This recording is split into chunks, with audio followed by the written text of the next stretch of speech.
It is Wednesday, my dudes, and you know what that means. It is time once again to revisit Velocity Lake, the theme park that I'm building in Planet Coaster. And in this episode, we're going to be working more on the area around the B&M coaster, and I guess it's fair to say it's now the area in between the Pizza Pen and the B&M Giga Coaster, because of course last episode we built that little restaurant, but I mentioned in that episode that it left a little bit of a gap, an awkward gap of wasteland in between the exit of the suspension bridge and the restaurant itself. So we filled one side up with trees and flowers and fencing, that sort of thing. But then on the other side of the suspension bridge, there's another bit of awkward land, or at least there was, until I decided we needed to do something about that. And so we're going to fill it up with a carousel. And I've already done that. And now the rest of the episode is just going to be me playing with curbs and trying to make it look not terrible.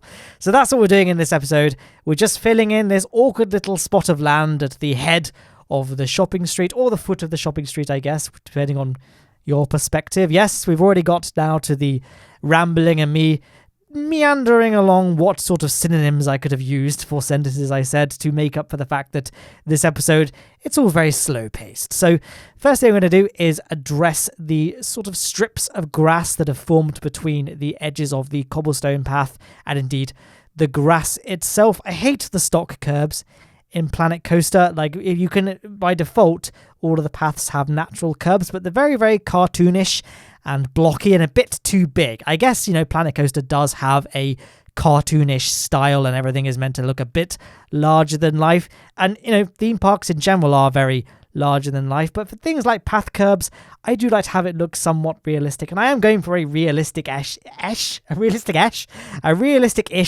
looking park with Velocity Lake. So I'm decided I usually try and opt for using my own path curbs. And when you've got your own sort of bespoke curbing, it often looks a little bit better. So we're going to need something slightly thicker than a standard curb, hence why I'm going with these hedges here, constructed of little curbs, little fences, and then I put some curbs in the middle, painted them brown, so at a distance it looks like there's soil, and up close I guess you can't even see it anyway.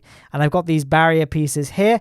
These barrier pieces, you've got to sink them into any kind of scenery that you don't want guests to be able to walk through. Guests will walk through most buildings and scenery, but they do not defy the rules set by barriers. They won't walk through those. If you want to place scenery in the middle of a path, you've got to be careful to line it up with those barrier pieces. And don't worry too much about ruining the cosmetic appearance of it, because those barrier pieces work no matter the altitude. You can sink them below the path, guests will still see them, or I guess indeed you could raise them high above the path, but not sure why you'd want to do that if you want to aim for realism. If you didn't care about realism, you probably wouldn't even bother doing that. You would just allow guests to walk through the scenery. Anyway, this gap between the path and the grass and the other path, great commentary work right there, is a little bit thicker with two C's than the area we covered up with a hedge. So we had to use these fences just here. And then there was another gap that was even thicker still. So then I just sort of extended the width of the curb to not even manage to cover up all of the grass, to be fair. We'll have to go back and do some manual landscaping to include that part of the grass. But you can kind of get a gist of what I'm doing by looking at the screen just here. So, of course, the carousel is not going to be the only thing we cover in this episode. I know some people might be eyeing up that, is it 15 minutes? About 16, 17? Oh, whatever. About 15 minutes runtime of this episode and thinking, how's it going to be doing, curbing around a carousel for 15 minutes? And first of all, you truly do not understand the lengths by which I'm willing to stretch out this series. And that's not actually true. I have said before, I try and make the episodes as, I don't try and needlessly draw out the episodes if I can, but there are certain things I like to have the episodes be their own thing.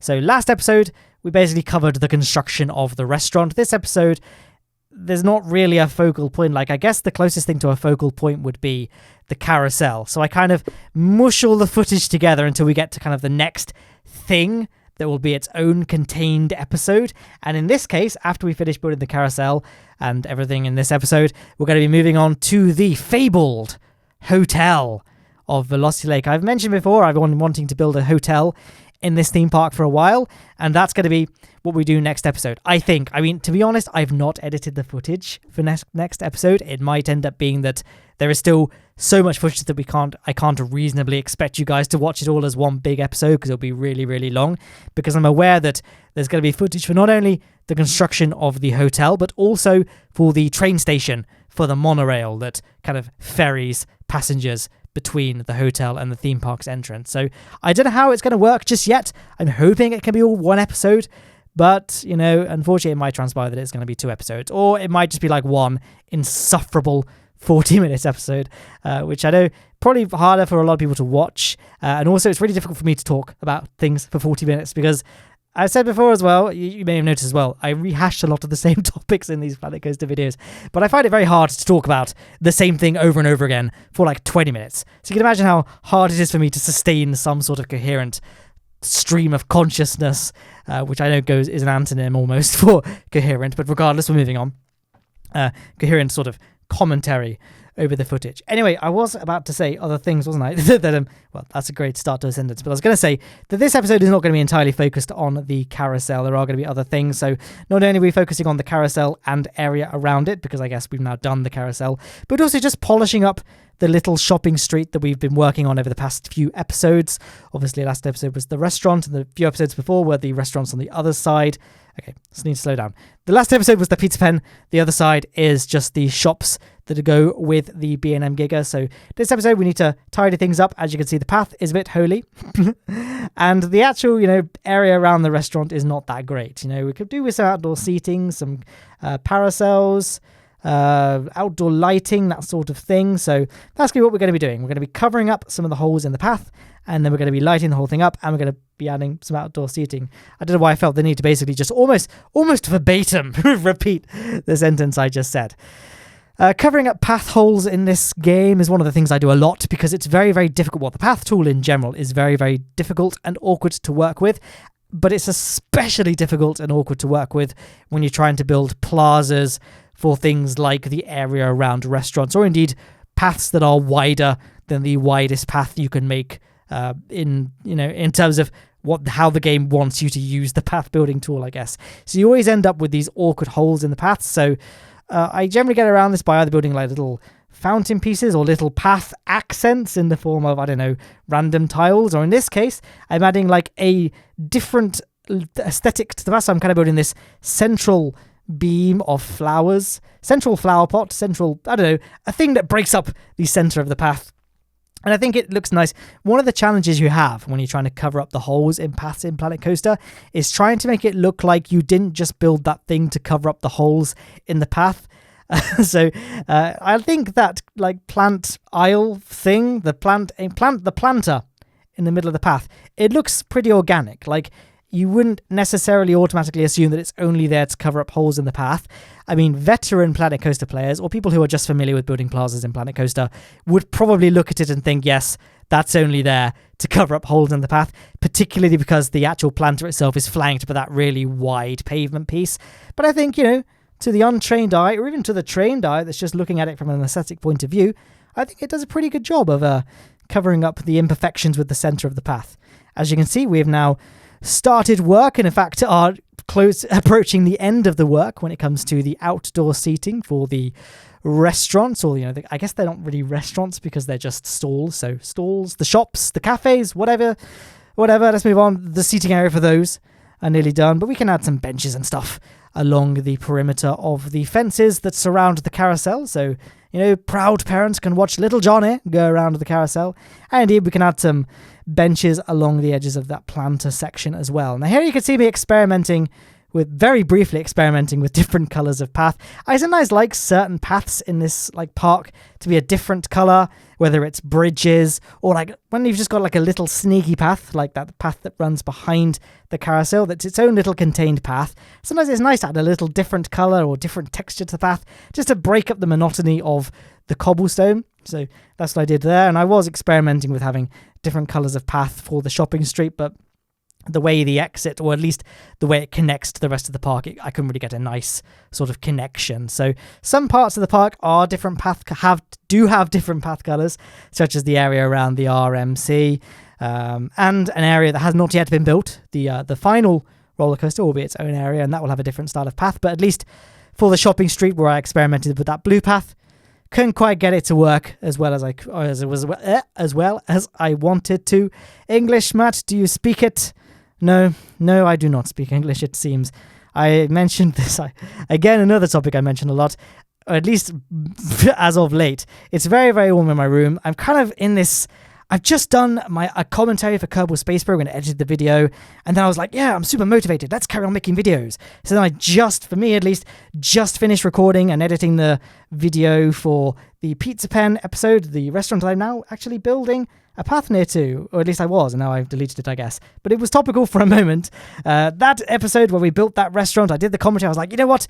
I've got all the footage lined up and edited ready. Let's just go right ahead and do the commentary for the next episode. And my mistake, I think, was that I didn't really check what I was going to be doing in this episode. So I'm like, I know there's a carousel in it, and I'm guessing, because I know the footage in the next episode will be the hotel, that I'm guessing I kind of finished doing all the lighting and stuff, but I am winging it. So I hope I'm doing a good job of hiding the fact that I have no idea what is happening in this episode, aside from the fact there was going to be a carousel. But in retrospect, and indeed in terms of what I've been talking about this commentary, I don't think I've done a particularly good job in masking the fact that I don't really know it's just one of those awkward episodes to do a commentary for, because it's all a lot of miscellaneous stuff. Like, I guess if there was going to be a focal point, it would be the carousel, but it's not like the restaurant episode, again, to use that as the example once more, where there is just, this is what the episode is about and nothing else really happens. It's just this focal point. In this episode, we build the carousel, and then we build the planter, and then we build the outdoor seating, and then we build the lighting, and then we cover there's a lot of just, like, it's a very non-specific episode is what this episode is. That's what I'm going to dub these kinds of episodes going forward. But here you can see me again. You may have noticed throughout this episode, I've been trying to come up with a means of kind of de-awkwifying, as in making the actual front of the pizza pen look a little bit less awkward. I touched upon it briefly last episode that, like, yeah, the restaurant looks nice, especially now that we've addressed the gap between the restaurant and the suspension bridge. But the actual front of it that connects it to the main path of the park still leaves a lot to be desired. So that's what I'm trying to clear up here. I think I did a pretty nice job. You see, I had to use a slightly different ground texture to connect the gate to the bushes area, the garden, the wild garden, the wilderness. Select one of those to the path. I used a slightly different texture just to differentiate it as a path that's only meant to be used by staff members, because there's a gate that is a staff-only gate. Not that it's... I feel like it's pretty obvious that members of the public aren't supposed to use it, so I didn't feel a need to add a staff-only sign to it like I sometimes do with the staff gates, or at least the gates I intend to be used by staff. You can't actually have staff gates in this game, I don't think. I know you can in Parkitect. I don't really play around with the managerial aspect to this game. This game for me is very much a sandbox where I can just build stuff, and I don't really focus too much on the managerial aspect of things. Now, you may remember ancient history now, all the way back when I started placing the fences for the queue line of this ride. I mentioned that I couldn't quite get the fences to completely obscure the grass, and I made the curb a little bit wider, and it still couldn't quite fulfill that purpose. So I changed the texture of the queue line to be the asphalt texture, and then I painted the ground to be the asphalt color, so that in theory the ground perfectly blends with the color of the path. Doesn't match perfectly because I mentioned this a couple of episodes ago, that I at the time was not using the correct asphalt texture. In Planet Coaster, you can actually choose what ground textures you have assigned to a park. Like, I think you can only have 6 textures selectable in a scenario at any one time, but you can go ahead and just switch any of those textures out at any one point. And I switched out one of the default ones for the asphalt piece, or the asphalt color, I should say, but I didn't choose the right one. So the asphalt ground color doesn't quite match the pathway colors that I want to match, but I have now changed it. I have now changed that in the scenario editor. Now the ground perfectly blends together with the path that it was always supposed to blend with. So in case any of you are, I don't know, confused or frightened by the fact the path does not completely match the ground, do not worry, it is now fixed. Anyway, I set the lighting of the park to nighttime just to inspect how well illuminated things were, and I noticed that the signs for these shops here were not like illuminated signs, so I needed to add some lights around them just to make sure guests can definitely see what the shop is.